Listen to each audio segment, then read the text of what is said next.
How do you walk away from a family that thinks your only value is your wallet? How do you sit there while they laugh, order the most expensive dishes, and tell the waiter you'll cover everything, like always? The night the bill hit $980 and I walked outside to make a call was not the moment I broke. It was the moment I finally followed through on a plan they never saw coming. Before we dive deeper into this story, I have one small request. Please subscribe, drop a like, comment, and hit that hype button to boost this channel so more people can discover these incredible stories. My name is Harren, but everyone in my family calls me Dan when they need something and your brother when they complain about me. I am 44 years old. I live alone in a small, clean apartment, work as a senior financial analyst, and most days I try not to think too hard about how my own family sees me. They like to say I am the successful one. They do not mean it as a compliment, they mean it as a label. To them, it means I am the one with the stable job, the one with no kids, the one with no wife, and the one with the income they can lean on. I am the extra wallet that lives outside the house. On the day this all really started, it was a Friday. My phone buzzed while I was still at the office. It was a message from my mother in the family group chat. She wrote that they were excited to see me for dinner. There was a little heart emoji and a picture of a casserole she had made, just in case. Then my sister Chloe replied that they were not doing just casserole. She wrote that since I was coming, we should go out somewhere nice, too. I stared at the screen for a moment. It felt very normal. Too normal. This was the pattern. I came over. I paid. Everyone acted like it was automatic. I closed my laptop at 6 and drove to my parents' house. Their place is a small, old house in the suburbs, with paint that really needs a new coat and a yard that could use some love. My dad, Rob, used to take care of it, but his health is not what it used to be. These days, he spends most of his time in his recliner watching TV. I pay for the cable, of course. When I walked in, my mother, Linda, came from the kitchen and hugged me. She told me I looked tired, asked if work was hard, and then asked if I could look at a bill that came in the mail later. This is also part of the pattern. She does not even see it as asking a favor anymore. It is just what I do. Chloe was already at the table with her 2 kids, Mia and Ethan. They were on their phones, of course. Chloe looked up when I came in. She gave me a quick hug and told me I was just in time. She had that bright, excited voice she uses when she is about to ask for something. I put the dessert box I had brought on the counter. I had stopped at a bakery on the way and picked up a cake. I do things like that without thinking now. My mother said it was too much. She always says that. Then she always takes it and smiles. We sat down at the table. My mother put the casserole in the middle. It smelled good, like it always does. Ethan asked if we were going out later. My mother laughed a little and said maybe, if Uncle Dan did not mind.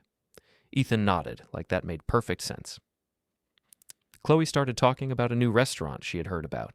She said it had good reviews online and that everyone at her gym was talking about it. She said it was not cheap, but that it was worth it for special family time. Then she looked at me for a second, like she was checking if I caught her meaning. I knew what was coming. I felt it before anyone said it. It was like watching the same old movie again and still hoping the ending would be different. I asked how things were going with her and Greg. She said they were fine. She said Greg was between opportunities, again, which is her phrase for unemployed. She said it like it was a normal season, like he was in winter and soon there would be spring and a new job. In reality, this winter has lasted for years. My mother tried to talk about something else. She asked about my work. I told her it was busy but stable. I told her I was grateful to have a steady job. That is true. I am grateful. But I do not think she heard the part where I am also tired. After we ate, Chloe looked at the time and said it was too early to end the night. She said the kids wanted to go out, that they deserved something more fun than casserole. She turned to me and said I should take them somewhere nice, because I always did. She said it in that light voice, like it was a joke, but it was not a joke. My mother looked nervous. She said we did not have to go out. She said she did not want to cause trouble. But she did not tell Chloe to stop. My father watched from his recliner, remote in hand, eyes moving between the TV and us. I told them it was fine. My voice sounded calm, even to me. Inside, I felt that small twist in my chest that I have felt so many times. It is the feeling of saying yes when every part of you wants to say no. We ended up at a mid-range family restaurant, one of those casual grills with sports on big screens and sticky menus. I parked in the lot and watched everyone pile out of my car. Mia and Ethan ran ahead. Chloe walked next to my mother, telling her how nice it was to get out and not worry about money because I was there. We sat at a big table near the windows. A waiter handed out menus. Before I could even open mine, Chloe started talking about appetizers. She told the waiter to bring a few starters. She said we would figure it out. Then she mentioned that I like to take care of the family and that he should not be shy about suggesting good options. The waiter smiled at me. It was that polite, automatic smile, but there was also a quick flicker of understanding. He had seen this before, I could tell. My father ordered something basic. My mother chose something cheaper and said she was not that hungry. Chloe told her not to worry about the price because Dan has it. She said that in front of the waiter. She did not look at me. She just waved her hand in my direction like I was a credit card on legs. I ordered something small. I was not very hungry anymore. During the meal, Greg arrived late. He came straight from somewhere else, smelling like cheap cologne and old sweat. He clapped me on the shoulder and said it was good to see me. He did not ask how I was. He talked about traffic, about how crazy the prices were these days, and then pointed out that he was glad I could handle it. He looked at the waiter and made a little joke about having a family investor. The people at the next table smiled. I felt their eyes on me. I felt heat rise in my face, but my voice stayed quiet when I answered. I said I was fine. I always say that. The food came. The kids were happy. My mother relaxed a little, laughing at their jokes. For a moment, it almost felt good. I like seeing them happy. That is the trap, I think. It is easy to confuse buying joy with being loved. When we finished eating, the plates were cleared. The waiter brought the check in a black leather folder and placed it in the middle of the table. Everyone looked at it, then, almost at the same time, looked at me. Chloe picked up the folder, opened it, and whistled softly. She said it was quite a bill, then said she was glad I was here. She made another simple comment that I always took care of things. She said it like it was a fact of nature, like gravity. Greg laughed. He told the waiter there was no need to split anything because I always covered everything. He said it loud enough for at least 2 nearby tables to hear. The waiter gave me a quick, apologetic look. The other diners tried not to stare, but I could feel them listening. My mother said I should not make a fuss. She said family helped family. She said it was only dinner. My father kept his eyes on the table, his fork turning slowly in his hand. I took the folder. I saw the amount. It was not shocking. I knew roughly what it would be before I opened it. I added a tip, signed the slip, and handed it back. I smiled at the waiter because it was not his fault. I kept my voice even. I made a small comment to the table that it was fine. Inside, I was tired in a way that did not touch my face yet. On the drive back to my apartment, the car was quiet. I had dropped everyone off at my parents' house. My mother had thanked me. She always does. She hugged me at the door and said I was a blessing. My sister had called back from the hallway that I should not forget about Mom's big birthday in a few weeks.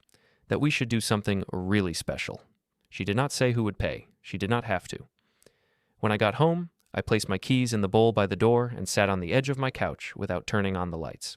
The room was dim and still. My phone buzzed in my pocket. It was a bank notification. It showed the charge from the restaurant sitting on top of a long list of others from the same people, rent transfers, utility bills, school clothes, phone plans, grocery stores, all tied to my card, all labeled as family. I opened my banking app and started scrolling. My thumb moved down the screen. The list felt endless. Each line was a small memory, a one-time emergency, a temporary help, a special occasion. My chest felt tight, but my face stayed calm. I opened my calendar. I stared at the month view. There, in 2 weeks, was the date of my mother's birthday. My sister had already added a note to that day in our shared family calendar. She had written something like, "Super nice dinner for Mom. Dan will plan." I took a pen from the table and, without really thinking about it, I circled that date on my paper planner in red ink. The circle was not perfect. My hand shook just a little. I looked at it for a long time. My phone buzzed again, another notification sliding down from the top of the screen. I did not open it. I just watched the screen light up my dark living room, the red ring around that future day glowing softly under the lamp. On Monday morning, I went back to work like nothing had happened. That is the strange thing about these moments. You can feel like something inside you is starting to crack, but the world outside looks exactly the same. Same bus stop, same elevator ride, same fake plants in the lobby, same polite nods from coworkers who only ever see your calm side. I sat down at my desk, logged into my computer, and opened my work email. There were reports to check, models to adjust, small fires to put out. I did all of it on autopilot. My fingers moved, my brain did what it was trained to do, but a part of me stayed back in that dim living room, staring at the red circle on my calendar and the long scroll of bank transactions. Around 10, my coworker Mark stopped by my desk. He is a couple of years older than me, but he has this way of speaking that makes everything sound simple. He asked how my weekend was. I said it was busy with family. He laughed and said I was always doing something for them. He asked, half joking, if I had ended up paying for another big dinner. I paused for just a second too long. Then I told him yes, that we had gone out again, and that yes, I had covered it all. I tried to make it sound light. I even said a small joke about being the family sponsor. The words tasted bitter coming out, but I smiled. Mark did not laugh this time. He frowned a little instead. He told me that did not sound like a normal balance. He asked if they ever took me out, or if it was always the other way around. I shrugged and said that family helped each other and that I was just doing my part. He looked at me like he wanted to say more, but then someone called his name from the other side of the office and he left. I turned back to my screen, but the work numbers blurred. The only numbers that felt clear were the ones tied to my own life. I opened a new browser tab and logged into my personal banking again. I told myself I would just take a quick look. Instead, I spent almost an hour digging. At first, it was just the obvious charges. The last restaurant, groceries that clearly were not mine, online orders that had shipped to my sister's address. Then I started using the search tool. I typed in the name of the street where Chloe's house is. The screen filled with transfer records, property tax payments, repair bills, home insurance premiums. Every line had my name on it. I felt something cold settle into my stomach. I switched to old statements, month by month, year by year. It felt like digging through layers of sediment, each one a memory I had not wanted to examine too closely. I remembered the first time I stepped in to help in a big way. It was years ago, when my dad had his first real health scare. He had collapsed while working in the garage and ended up in the hospital. After that, he could not go back to full-time work. My mother's nurse pension was not enough to cover everything. I remembered sitting at their dining table with a stack of unpaid bills spread out in front of me. My mother had apologized over and over. My father had looked ashamed. I had told them not to worry. I had said I would take care of it for a while, just until they got through the rough patch. I paid off their credit card debt. I set up automatic payments for the utilities. I moved some of my savings into their account. At the time, I told myself it was temporary. Months, maybe a year. It has been almost 10. As I scrolled through the old records, I saw the point where Chloe and Greg entered the picture more clearly. Before, it had been little things. Helping with college books when Chloe was still studying, paying for a plane ticket once when she visited a friend. Then came the crisis. Greg's business idea.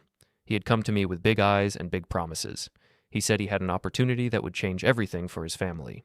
He said he just needed help with startup money and a small loan guarantee. He had called me the responsible one, the smart one, the one the bank would trust. I remembered sitting in a coffee shop with him, a folder of rough notes between us. He had spoken for an hour straight about profits and clients. None of it sounded solid, but I wanted to believe in him. I had told myself that helping them build something would be better than just handing over money all the time. I ended up putting my name down as guarantor on his small business loan. I added a chunk of my own money on top. He thanked me loudly in front of the whole family. He said he would never forget it. The business failed within a year. The bank still had to be paid.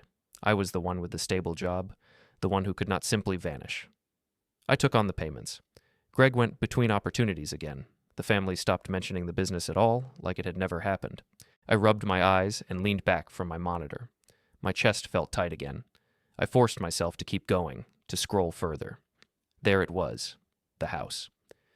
I remembered the day we drove past the small, white single-story home with the for sale sign out front. Chloe had fallen in love with it at once. She had said it would be perfect for the kids. She had stood on the sidewalk and painted a picture with her hands, talking about birthday parties in the yard and Christmas lights on the front porch. Greg had said they could not get a decent mortgage approved yet. He had said the banks did not understand his potential. My parents had looked at me with that mix of hope and apology I had grown used to. A few months later, the house was purchased. The title was in my name. We all sat in my lawyer's office back then. Laura had explained the documents very clearly. She had said that I was the owner, that Chloe and Greg would live there as tenants under a simple agreement, and that certain conditions applied. They had nodded, signed where she pointed, then rushed out to measure the kids' new rooms. I told myself I was protecting them, and also protecting myself. I thought having my name on the house meant some safety. I did not think, at the time, about how easy it would be for them to forget that part and just see the roof over their heads as something they were entitled to. Back at my desk, I downloaded the PDF of that old agreement from my email archive and saved it into a new folder. I named the folder Family Support and let that name sit on the screen for a second. The office around me hummed with normal sounds, phones ringing, keys clicking, someone laughing near the coffee machine. I felt like I was underwater, hearing everything from a distance. At lunch, Mark caught up with me again in the break room. He asked if I wanted to go grab a sandwich outside. I agreed. The air in the office felt too thick. We walked to a small deli down the block and took our food to a bench outside near a busy sidewalk. He talked about an upcoming project for a while, but I was distracted enough that he finally stopped and looked at me more closely. He asked if something was wrong. I hesitated, then told him more than I usually would. I told him my family liked to say I was the successful one, and used that as an excuse to put every problem on my shoulders. I told him about the constant dinner bills, the house, the failed business, the endless emergencies. His eyebrows rose as I spoke. He did not interrupt. When I finished, he asked one simple question. He wanted to know if there was ever a time they paid for me. A birthday dinner, a gift, a weekend away. I had to think. My mind went back through years of gatherings. I could remember times my mother cooked something special for me. I could remember cards from the kids. But I could not remember a single time my sister pulled out her own card at a restaurant and insisted it was on her. I told him that. He shook his head slowly. He said that did not sound like mutual support. He said it sounded like they saw me as a system, not a person. He said systems only get noticed when they stop working. His words stayed with me all afternoon. When I got home that evening, I did not turn on the TV. I sat at my small dining table with my laptop and a notepad. I started to write down numbers. Not work numbers, my numbers. I listed every big thing I had paid for in the last 10 years. My parents' debts, the house, the business loan, the school fees, the bigger medical bills, the car repairs, the endless small "can you cover it this month" asks. The total, even with rough estimates, was enough to make my hand freeze. It is one thing to know you give a lot. It is another thing to see a rough total that could have been a very comfortable retirement plan or a down payment on your own house or trips you never took. I sat back and looked at the page. My chest felt heavy, but there was something else under the weight. A tiny spark of anger, maybe. Or maybe it was just clarity. My phone was on the table, face down. I turned it over. There was a new message in the family group chat. Chloe had sent a link to a restaurant. It was not the casual grill from before. This one was upscale, with white tablecloths and fancy photos of dishes on their website. The kind of place where people go to feel important for an evening. Her message said that this place looked perfect for Mom's big birthday. She had added that Mom deserved something special. Then she wrote that she had told her friends her brother would go all out because he always did. Mia had reacted to the message with a heart emoji. My mother had written a soft reply saying she did not need anything fancy, but also adding that it did look beautiful. Greg had added a joke about loosening his belt for the big night. No one had asked me if I agreed. No one had even checked if I was available. They had already decided. In their minds, making a decision and assigning the bill to me were the same step. I stared at the messages. For a second, I almost did what I always do. I almost typed a quick answer saying it sounded great, that we should book it, that I would take care of everything. Instead, I locked the screen and set the phone down. The room was quiet. I could hear the faint hum of the fridge in the kitchen. I looked at the page in front of me, at the large total at the bottom, and then at the red circle on my paper calendar pinned to the wall. My hand moved on its own. I drew a small star next to that birthday date. Not because I was excited, because, for the first time, I felt that something on that day might change, and not in the way my sister expected. The next weekend, my mother asked if I could meet her and Chloe at the supermarket. She said it in that soft way, like she was asking for a small favor, almost embarrassed. She mentioned her back had been hurting and that she did not want to carry heavy bags alone. I told her I would come. I always tell her that. The supermarket was crowded when I pulled into the lot. Carts moved in every direction. People pushed past each other with that tired, weekend energy. I saw my mother's small figure near the entrance, standing next to a cart already half full. I parked and walked over. She smiled when she saw me, relief on her face like my arrival meant the day could go smoothly now. She pointed at a second empty cart and asked if I could take it so we could stock up. She said prices had gone up again. She always says that. Chloe arrived a few minutes later with Mia. She had sunglasses on her head and a coffee in her hand. Mia trailed behind with her headphones around her neck, scrolling on her phone. My mother greeted them, and Chloe immediately started talking about how busy her week had been, how hard it was to juggle everything as a mom. She did not ask about my week. She rarely does. We went inside. The bright lights and music felt too loud. My mother moved slowly, looking at labels, choosing cheaper brands, putting things in the cart. I added a few items I knew she liked but rarely bought for herself. At first, it felt almost peaceful. Just small talk about weather and school and a new show my mother liked. Then we reached the middle aisles. Chloe suddenly started loading things into my cart. not the one my mother was pushing. Large bags of snacks, expensive cereal, special juice boxes. She did it smoothly, like this was already understood. I watched the pile grow. I asked in a calm voice if all of that was for her house. She gave me a quick look and said yes, but that it was easier to put it with mine since we would sort it out later. Later, in this language, means never. I reminded her, again calmly, that I was already helping with a lot of expenses. I told her I had my own bills, too. She rolled her eyes and said I did not have kids, that I did not understand how expensive everything was, and that I made good money anyway. My mother tried to smooth it over, telling us not to argue in the aisle. She said family should not keep score. I did not answer that. In my head, numbers were all I could see. At the checkout, the cashier began to scan. The total rose quickly. My mother's items, Chloe's extras, a few things for Mia's school project. My mother reached for her purse out of habit, but Chloe touched her arm and told her not to worry, that I had it. I said quietly that maybe we could split it this time. Chloe looked at me like I had spoken another language. She reminded me in front of the cashier that I earn more than they do, that I do not have a family to feed, and that it was just groceries. The cashier's eyes flickered between us. I felt that familiar heat rising again, but instead of arguing, I simply handed over my card. The machine beeped. The receipt printed long and curled. My mother thanked me again and again. Chloe did not. Outside, I pushed one loaded cart, and Chloe pushed the other. My mother walked slowly between us. The parking lot was full of cars and the sound of engines starting, carts rattling, doors slamming. As we reached my car, another car pulled into the space opposite. It was Greg. He climbed out with a wide grin, arms open. He walked over like a man arriving at a party he had planned. He looked into the carts and let out a low whistle. He made a big comment about how, looks like our investor came through again. He said it loud enough that the people loading groceries into the car next to us could hear. I kept my voice flat when I asked what he meant. He laughed, clapped me on the back, and said I knew what he meant. He said some people have family to support. Others are lucky enough to have a sponsor. He tilted his head toward me like it was a compliment. I saw the woman at the next car glance over quickly, then look away. My mother looked down at her shoes. She did not tell him to stop. Chloe smirked and said I was being sensitive, that Greg was only joking. I told Greg that it was not a joke to me.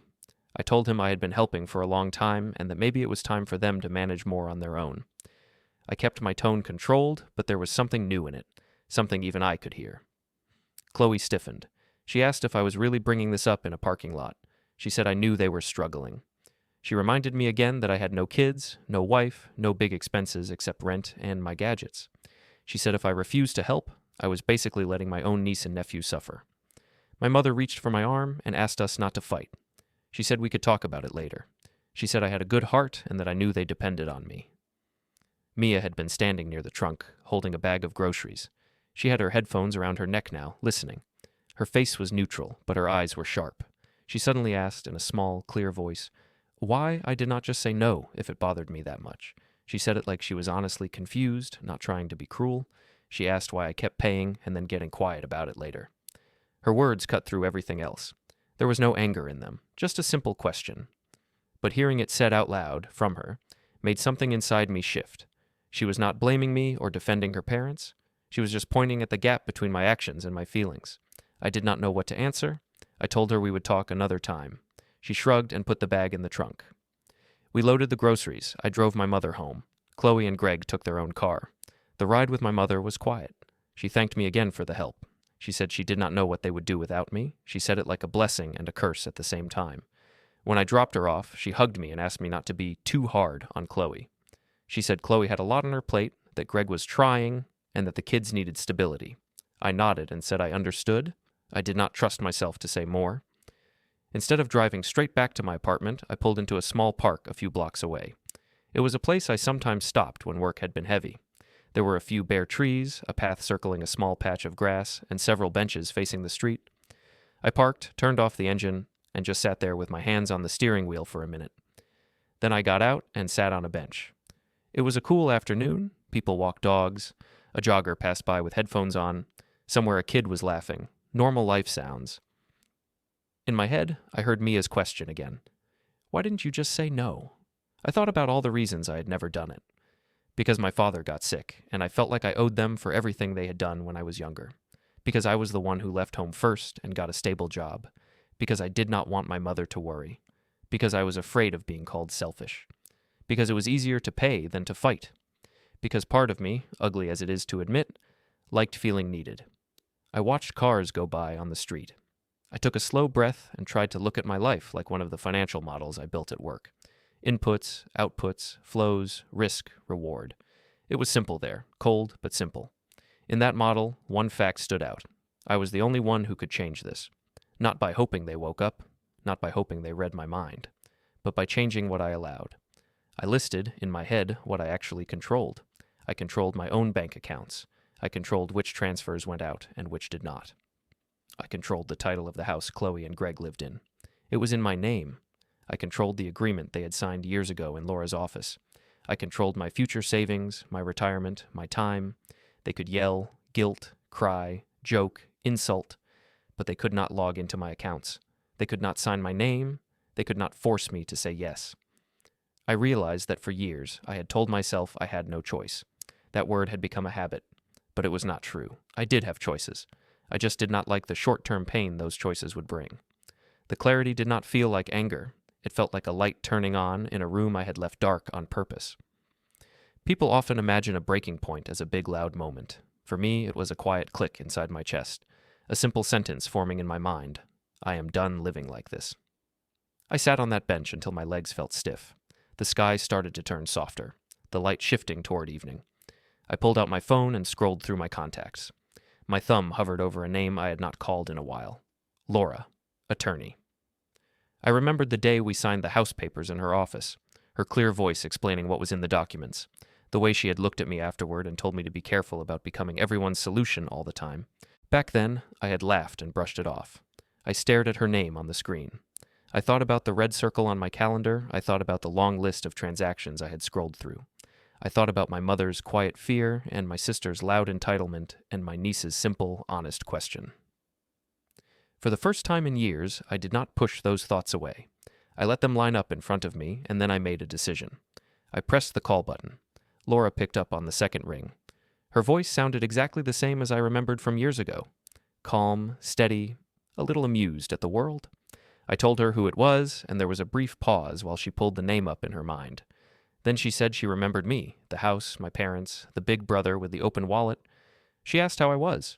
I told her I was tired. That was all I said for a moment. Just tired. I did not dump everything on her right then. I simply asked if we could schedule a meeting about some family-related financial matters and legal options. She said, of course, asked if I still lived in the city, and offered me a slot midweek in the afternoon. I accepted. When I hung up, I sat on the bench a few minutes longer. My thumb still rested where the green button had been. The world around me had not changed, but I felt a subtle shift inside, like a weight had moved from the center of my chest to my shoulders, where I could at least carry it differently. The next few days, I moved through work like usual, but under the surface, I was preparing. At night, my apartment turned into a quiet evidence room. I pulled out boxes from the closet where I had kept old paperwork, receipts, loan agreements, bank letters. I spread them on the table and sorted them into piles. My handwriting from years ago stared back at me, still hopeful, still sure that each new check would be the last, that this was me helping them get on their feet. I opened my laptop and logged into every account that mattered. I downloaded statements, organized them by year, and saved them into folders. I was careful with names. Parents, medical support, Chloe and Greg, house, family, general transfers. Every line of text, every number I saved, reminded me that this story had not just happened to me. I had helped write it. I had been the one pressing confirm over and over. I tried not to hate that version of myself. He had been doing his best with the tools he had. Now, I had to do better. On Wednesday, I took a half day from work and headed to Laura's office. It was in a mid-rise building downtown, all glass doors and neutral art on the walls. The waiting room smelled like coffee and printer ink. A legal assistant greeted me and asked me to sit down. I watched other clients come and go, people with folders like mine, problems like mine, in different clothes. When Laura came out to meet me, she looked almost exactly the same as she had years ago. A little more gray at the temples, maybe, but the same sharp eyes behind simple glasses. She led me into a small conference room with a long table and a single window overlooking the street. She asked what brought me in, and I told her, not all at once, but in pieces. I described my parents' situation, my father's health, the debts I had taken on back then. I told her about buying the house in my name so that Chloe's family had somewhere to live. I talked about the failed business, the loans, the constant emergencies. I told her about the dinners, the entitlement, the assumption that my wallet was the family's emergency exit. She listened without interrupting, only nodding here and there. Sometimes she made a small note. Sometimes her eyes narrowed slightly at a detail. When I finished, she sat back and looked at the stacks of folders I had brought. She said, in a calm voice, that what I described was not unusual. She saw it often enough. One responsible person in a family becoming the permanent solution. She said the law did not care about guilt or old promises unless they were written down and signed. She asked to see the house papers first. I slid that folder over. She opened it, scanned the title deed, the simple occupancy agreement, the notes from years ago. She pointed to my name on the title, then to Chloe and Greg's signatures on the agreement. She explained that legally I was the owner and they were occupants with certain conditions. She reminded me that the agreement included a line about my support being discretionary, not a permanent right. She had suggested that wording back then for a reason I had almost forgotten. I felt a strange mix of embarrassment and relief.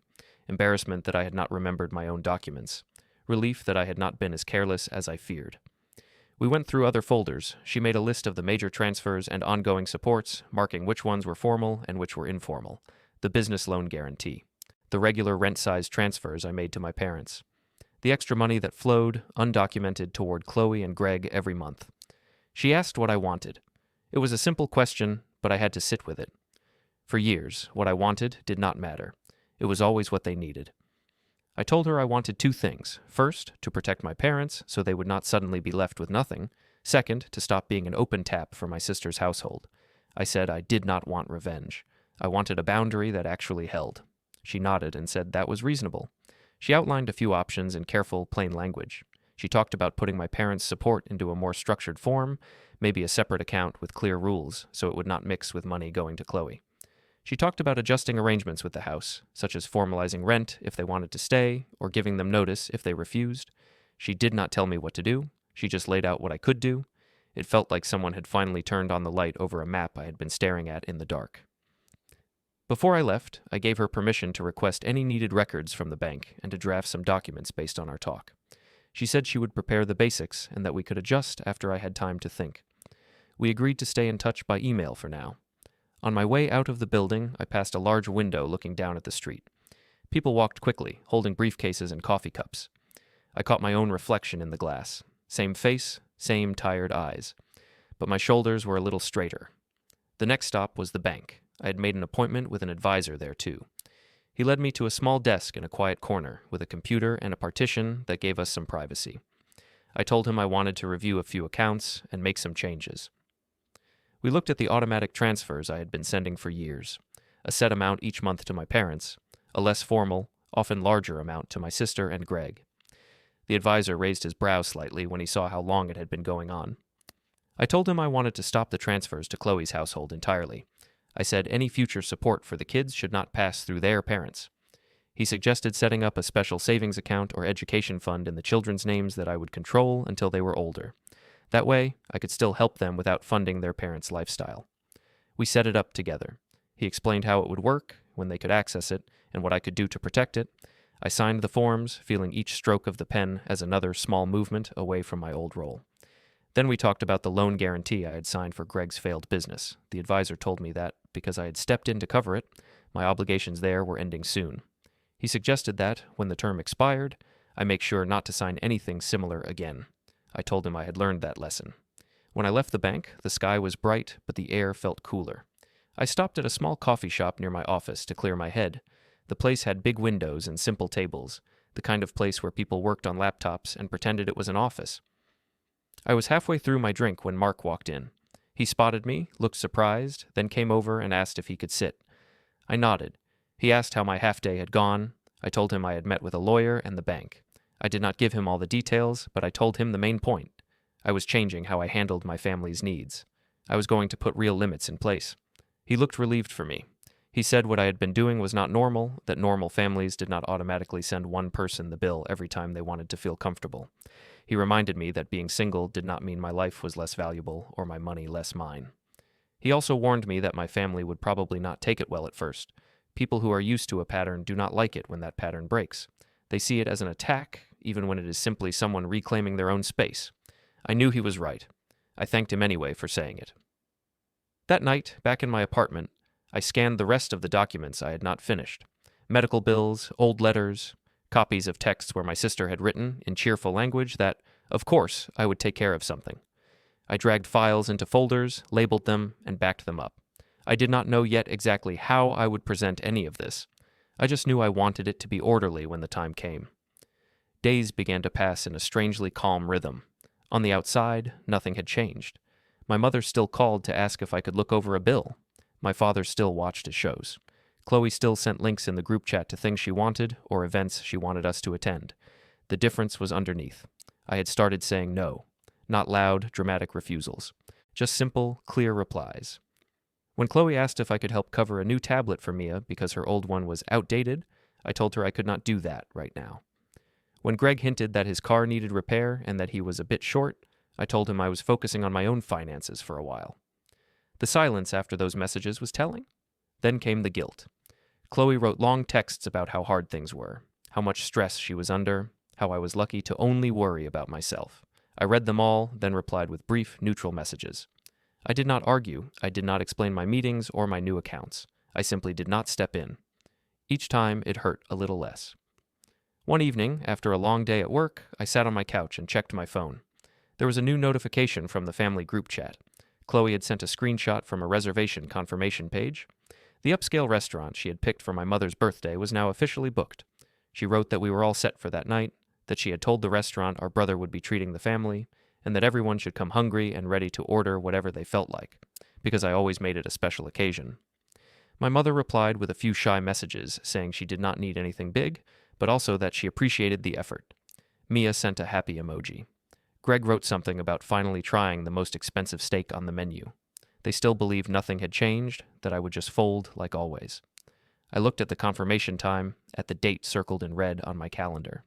I let the phone sit in my hand for a moment, feeling its weight. Then I set it down on the table, reached over to my laptop, and opened the email from Laura with the subject line that mentioned drafts ready for review. Laura's email sat at the top of my inbox like a small, quiet challenge.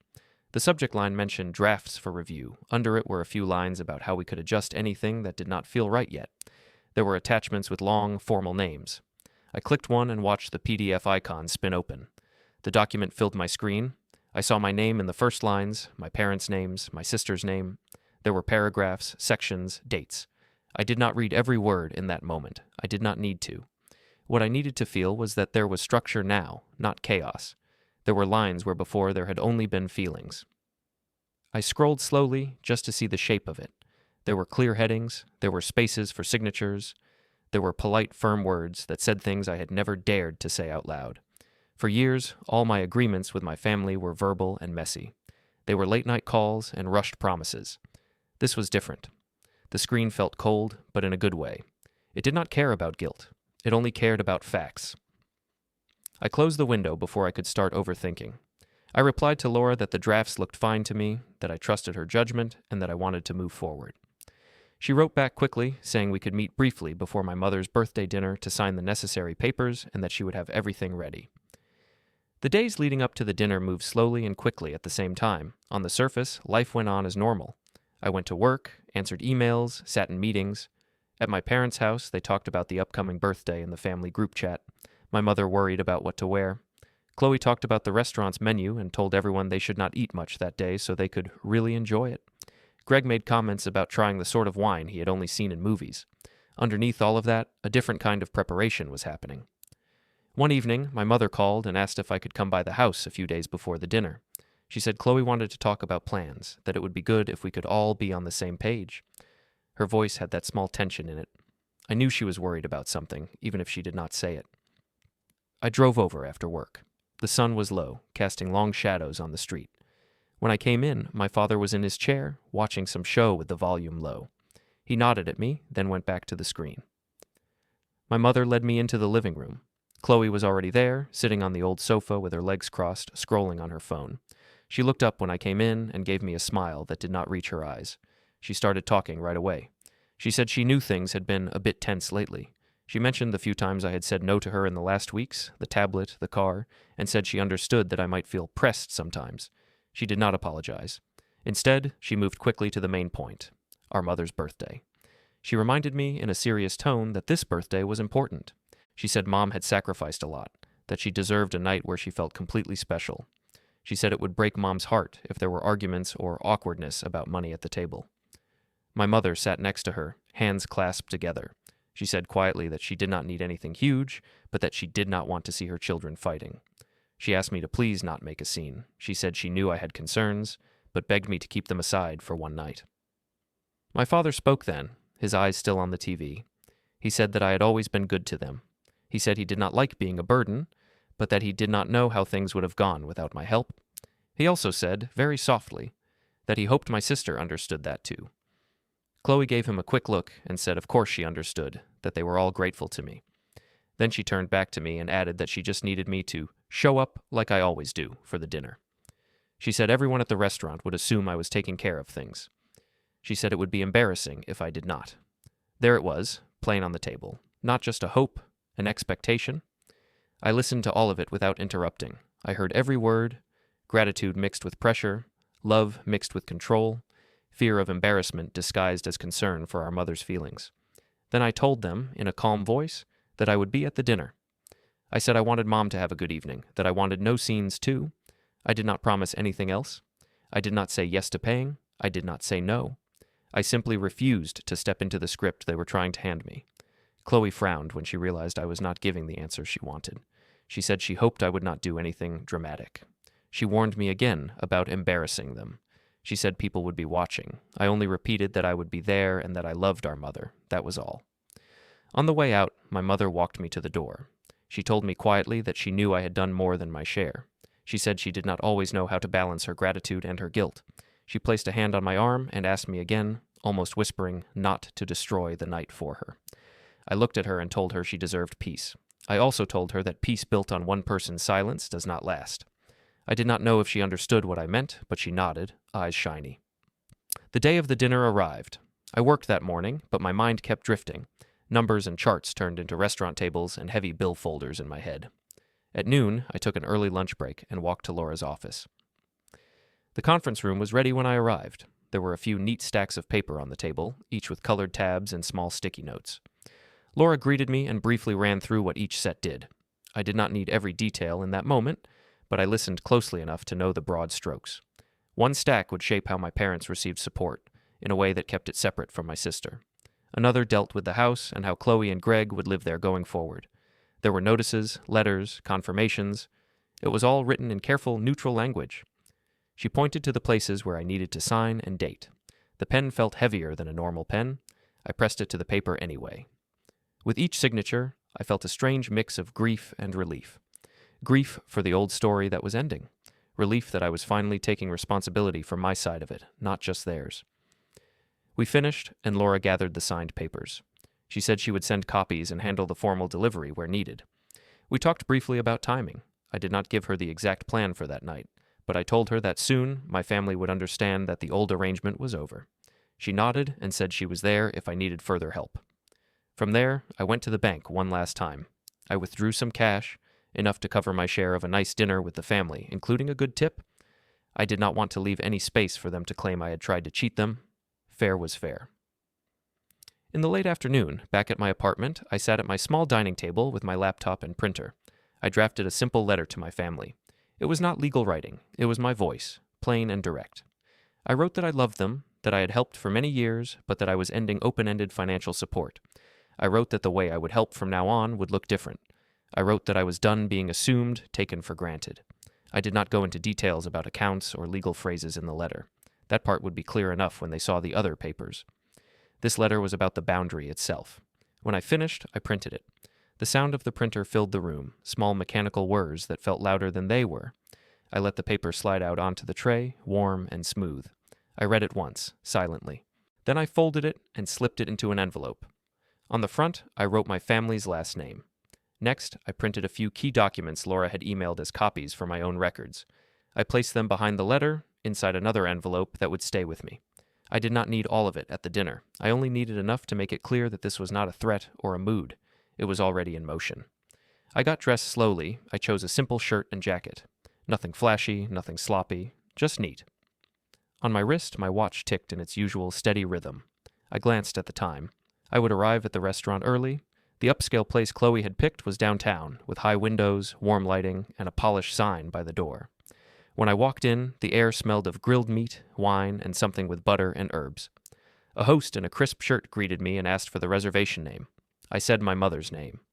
He checked the list and smiled, said the table was set for later, that I was the first to arrive.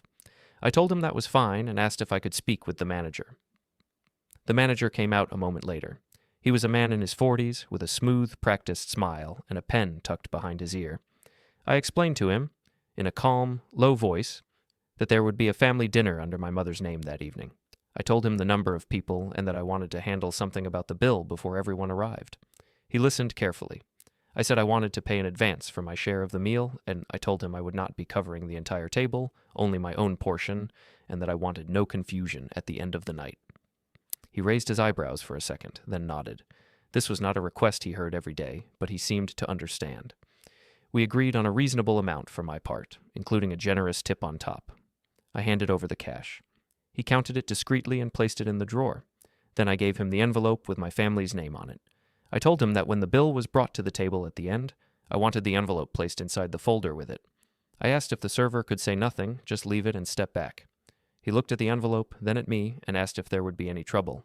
I told him there might be some raised voices, but nothing dangerous. I said I was not trying to cheat anyone or involve the staff in a fight. I simply wanted the bill to be clear and the message to be delivered in a calm, organized way. He studied my face for a moment, then said he understood. He promised the staff would follow my instructions as long as everything stayed within normal behavior. I thanked him. With that done, I went to the bar area to wait. I ordered a club soda, no alcohol. My mind needed to stay sharp. A few other guests were already there, laughing softly, dressed nicely. I watched them in the mirror behind the bar, thinking about how every table that night would have its own dramas, its own invisible lines. Time passed. My phone buzzed with a message from Chloe saying they were on their way. My mother added that they might be a few minutes late, that traffic was heavy. I told them I was already there, that I would meet them at the entrance. They arrived in a small wave of voices and perfume and coats. My mother wore a dress I had not seen in years. It fit her well, and she looked almost shy as she walked through the door. My father followed more slowly, one hand on her arm. Chloe and Greg stepped in behind them, with Mia and Ethan between. Chloe spotted me and waved like this was just another nice night out. She walked up and said the place looked amazing. She said she had chosen it because she knew I liked good things. She dropped that little phrase as if she were doing me a favor. I complimented my mother on her dress. She blushed and said I was too kind. My father shook my hand and thanked me for coming. Mia gave me a quick half-hug. Ethan mumbled a greeting and looked around, impressed by the decor.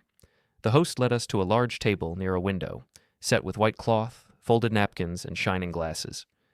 Menus were placed in front of each of us. The warm buzz of the restaurant wrapped around us, the sound of other conversations blending into a soft hum. The server came, introduced himself, and began taking drink orders. My mother asked for a small glass of wine. My father chose water. Chloe and Greg went for cocktails with names they could barely pronounce. The kids each asked for something sweet and fizzy. I ordered plain water. Chloe talked about work, about school, about friends. She told a story about something funny that had happened at the gym. Greg added his own comments, louder, with more gestures. He seemed to enjoy the way other tables glanced over when he laughed. Menus rustled. People made comments about dishes. The prices were printed in tidy columns, not huge, but not small either. Chloe encouraged my parents and the kids to go big because this was a special night. She reminded my mother that she deserved the best. She said no one should look at the right side of the menu. No one asked what I thought. They just assumed. I watched my mother's face as she listened. She looked happy, but also a little tense, like she was waiting for something to go wrong. My father stayed quiet, reading the menu carefully, choosing something modest. I chose a simple main dish and a salad. I ate slowly when the food came. I listened more than I spoke. I let the others fill the space with stories and complaints and jokes. All the while, the envelope with our name was sitting somewhere near the front of the restaurant, waiting. Dessert menus appeared. The kids wanted something rich. Chloe said they should get it. Greg made another comment about belts and stomachs. My mother tried to protest, but it was the kind of protest she did when she knew it would be ignored in the end. Finally, plates were cleared. Coffee was offered. My mother said she was full. My father checked the time and mentioned he did not want to stay too late. The table quieted for a moment. that small pause everyone knows when the idea of the bill drifts in. The server came back with the black leather folder. He placed it down near my end of the table, his face neutral. My family's eyes followed the movement. Chloe looked at the folder, then at me. Greg smiled and made a small, loud comment about how it was that time, then told the server not to worry about splitting anything because, as always, I had it covered.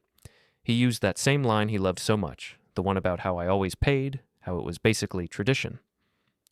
A couple at the next table glanced over. The server gave me a brief, careful look. He knew what was in that folder. He knew I had already settled my part and given instructions. I felt all their eyes on me, my mother's, hopeful and anxious. Chloe's, confident. Greg's, careless. The kid's eyes, curious. I smiled, very slightly. I reached out and touched the folder, but I did not open it yet. Instead, I pushed my chair back and stood up.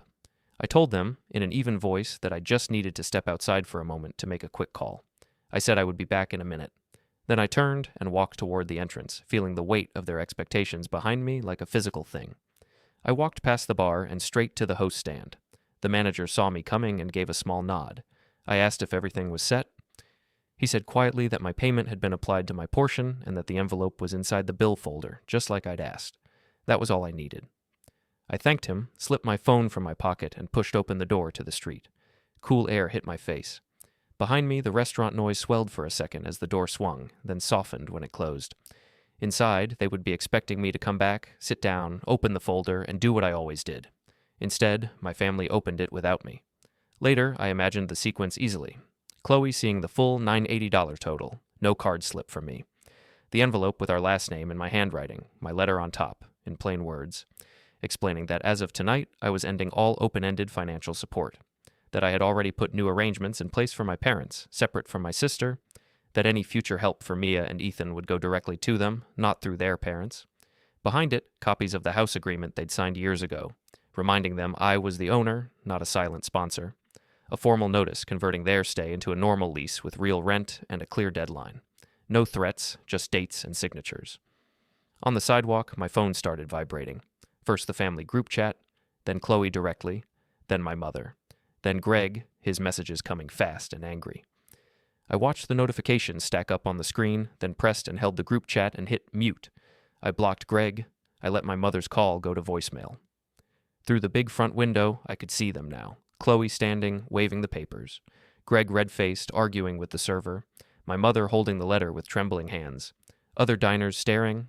I slipped my phone back into my pocket, turned away from the glass, and walked down the street as their voices faded behind me.